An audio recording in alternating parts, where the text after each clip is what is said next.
सावरकर जी ने अंग्रेजों की मदद की। 3 साल पुराना मामला, गिरफ्तारी की तलवार और 200 रुपए का एक फाइन।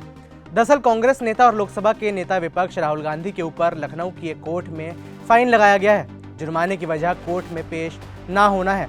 इस गुनाह के चलते जुर्माने की रकम पूरे 200 रुपये रखी गई है। राहुल गांधी को ये 200 रुपये का जुर्माना तो देना ही होगा, लेकिन अगर साथ ही कोर्ट में कहा है कि अगर राहुल गांधी पेशी की अगली तारीख पर यानी 14 अप्रैल को पेश नहीं होते हैं तो उनके खिलाफ गैर जमानती वारंट यानी नॉन बेलेबल वारंट भी जारी हो सकता है। ये 200 रुपये की फाइन की पूरी कहानी क्या है और आगे इस केस में राहुल गांधी के लिए क्या क्या हो सकता है, इस वीडियो में हम इसी की चर्चा करेंगे। नमस्कार, मेरा नाम है वैभव, आप देख रहे हैं जी स्विच।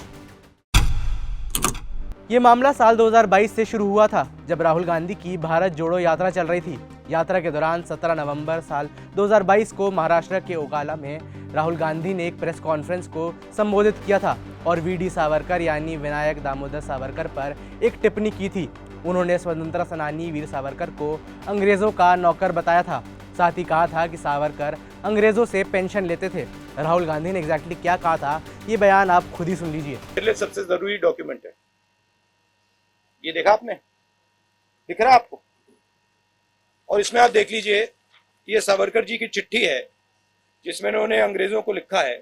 और मैं पूरी चिट्ठी आपको पढ़नी होगी, देख लीजिए, मैंने हाईलाइट भी कर रखी है, मगर मैं सिर्फ आखिरी लाइन पढ़ना चाहता हूं। अंग्रेजी में लिखी है तो मैं अंग्रेजी में बोल देता हूं। I beg to remain sir your most obedient servant V D. Savarkar.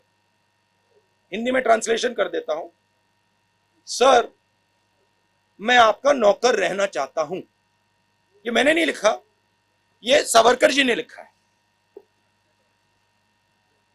तो इसको आप पढ़ लीजिए, देख लीजिए। अगर फडणवीस जी देखना चाहते हैं इसको, वो भी देख लें। तो मैं तो इसमें बहुत क्लियर हूं, सावरकर जी ने अंग्रेजों की मदद की। इतना ही नहीं, भारत जोड़ो यात्रा के दौरान ही एक दो और ऐसे मौके रहे थे जब राहुल गांधी ने वीर सावरकर का एक विरोधी मोर्चा उनके खिलाफ खोल दिया था।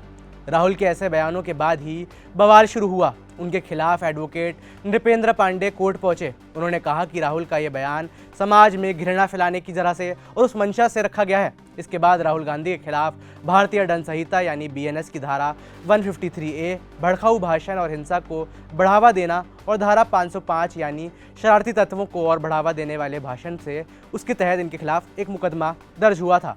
ये केस फिर उत्तर प्रदेश के लखनऊ की अपर मुख्य न्यायिक मजिस्ट्रेट कोर्ट में चला।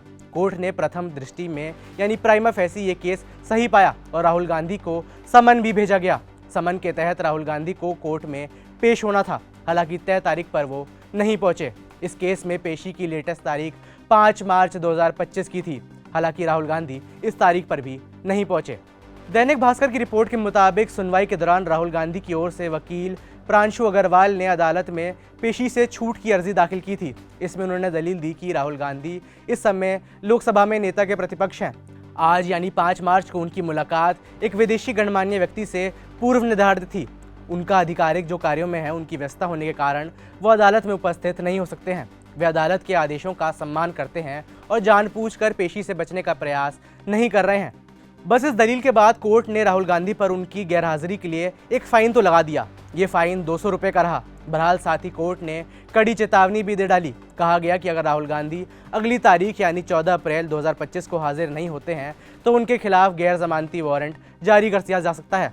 राहुल गांधी लोकसभा में नेता विपक्ष तो बन गए हैं, लेकिन देर सवेर उन्हें अभी भी कोर्ट के चक्कर जरूर लगाने पड़ रहे हैं। इस केस में आगे क्या अपडेट रहती है वो हम आप तक बताते रहेंगे, लेकिन फिलहाल राहुल गांधी को लेकर और उन पर लगे इस 200 रुपये के फाइन को लेकर आपकी क्या राय है, यह हमें नीचे कमेंट्स में बताएं। मेरा नाम है वैभव, देखते रहिए जी स्विच।